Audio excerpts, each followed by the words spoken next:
Hi friends, எல்லாருக்கும் வணக்கம். இன்றைக்கி நம்ம நெத்திலி மீன் குழம்பு எப்படி வைக்கலான்னு பார்க்கலாம். அதுக்கு தேவையான பொருட்களை நான் ஃப்ரண்ட் பேஜிலேயே கொடுத்துருக்கேன். இந்த அளவுக்கு ஒரு உருண்டை கைப்பிடி அளவுக்கு புளியை நம்ம ஊற போட்டு வச்சுருக்கோம். வெங்காயம் போட்டிருக்கோம், கருவேப்பிலை போட்டிருக்கோம். அது கூடவே எப்போவுமே தக்காளியில் இந்த மாதிரி ஃப்ளிட் பண்ணி போட்டுக்கோங்க. மிக்சியில் போடும்போது கொஞ்சம் முழுசாக போடாமல் அந்த மாதிரி ஃப்ளிட் பண்ணி போட்டுக்கோங்க. 3 வெங்காயம், 3 தக்காளி, கொஞ்சமாக நம்ம சீரகம் போட்டுடலாம்.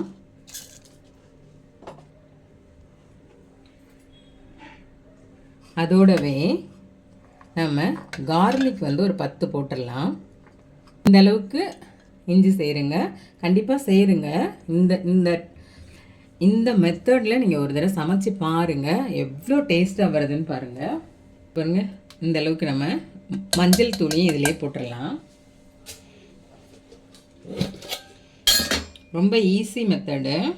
இங்கே பாருங்கள், மிளகாய் தூளையும் 5 ஸ்பூன் அளவுக்கு மிளகாய் தூள், தனி மிளகாய் தூள் போட்டிருக்கோம். ஒரு 3 ஸ்பூன் அளவுக்கு குழம்பு ரொம்ப திக்காக கன்சிஸ்டன்சி நல்லா இருக்கணும்னா இந்த ஸ்பூனால் 4 ஸ்பூன் அளவுக்கு மல்லிப்பொடியும் 5 ஸ்பூன் அளவுக்கு மிளகாய் பொடியும், தனி மிளகாய் பொடியும் சேர்த்துருக்கோம்.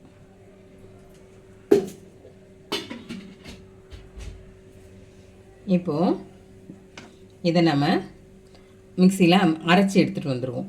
நம்ம இதில் ஒரு 1/4 டம்ளர் அளவுக்கு தண்ணி சேர்த்துக்கலாம். நம்ம எல்லாத்தையுமே அழகாக இந்த பதத்துக்கு அரைச்சி எடுத்துக்கோங்க. அவ்வளோதாங்க, நம்ம குழம்பு தாளிக்க வேண்டியது தான். அதில் கொஞ்சம் கடுகு சேர்த்துக்கலாம். கண்டிப்பாக நீங்கள் 1 ஸ்பூன் அளவுக்கு வெந்தயம் சேர்க்கணும். இது ஆப்ஷனல் தான். சீரகம் 1/2 ஸ்பூன் சேர்த்துருக்கேன்.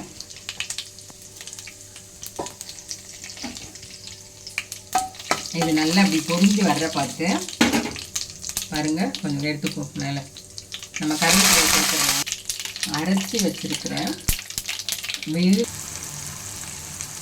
இந்த எண்ணெயிலேயே உங்களுக்கு நல்லா ஃப்ரை ஆகணும், பச்சை வாசனை போகிற அளவுக்கு நம்ம இந்த மாதிரி நல்லா உங்களுக்கு கைவிடாமல் வதக்குங்க. ஏன்னா அது அடி பிடிச்சிரும். நம்ம இந்த மிக்சியை கொஞ்சம் அதில் இருக்க சாந்தெல்லாம் சேர்த்துருவோம்.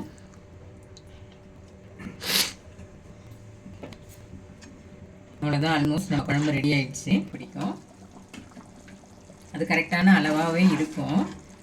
இப்போ நான் புளி ஊற வச்சுருந்ததை கரைச்சி இதில் எடுத்து வச்சுருக்கேன். அதை நம்ம இதோட சேர்த்துருவோம். குழம்பு பதமாக இருக்குது பாருங்கள். இப்போ இந்த பச்சை வாசனை போகிற அளவுக்கு இதுக்கு நம்ம 5 மினிட்ஸ் டைம் கொடுக்கணும். நம்ம குழம்பு மூடி வச்சுக்கலாம். 5 நிமிஷம் கொதிச்சதுக்கப்புறம் நமக்கு இந்த கன்சிஸ்டன்சி வந்திருக்கு பாருங்கள். இதுதான் கரெக்டான கன்சிஸ்டன்சி. இந்த எண்ணெயில் நமக்கு லைட்டாக பிரிஞ்சு வந்திருக்கு பாருங்கள். இப்போ சூப்பராக நமக்கு எல்லாமே வெந்து குழம்பு பதமாக இருக்குது. இந்த டைமில் தான் நம்ம எடுத்து வச்சுருக்கிற நெத்திலியை சேர்த்துக்கணும்.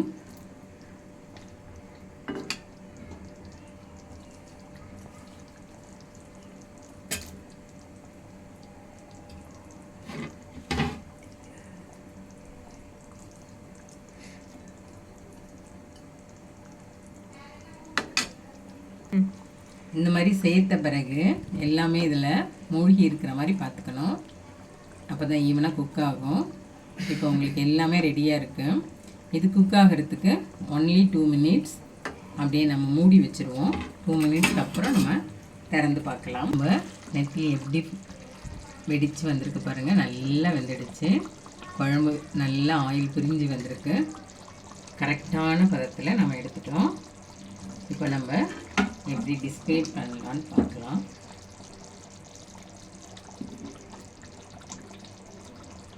பாருங்கள், சூப்பரான நெத்திலி மீன் குழம்பு ரெடி ஆயிடுச்சு.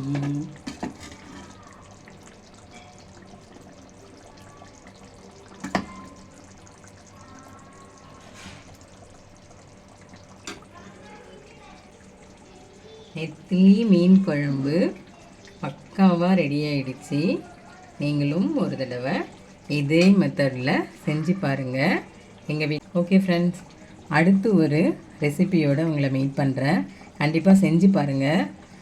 நல்லா இருந்துச்சுன்னா கமெண்ட் பண்ணுங்கள், ஷேர் பண்ணுங்கள், சப்ஸ்கிரைப் பண்ணுங்கள். Okay friends, thank you. அடுத்த வீடியோவில் உங்களை நான் மீட் பண்ணுற வரைக்கும் பாய்.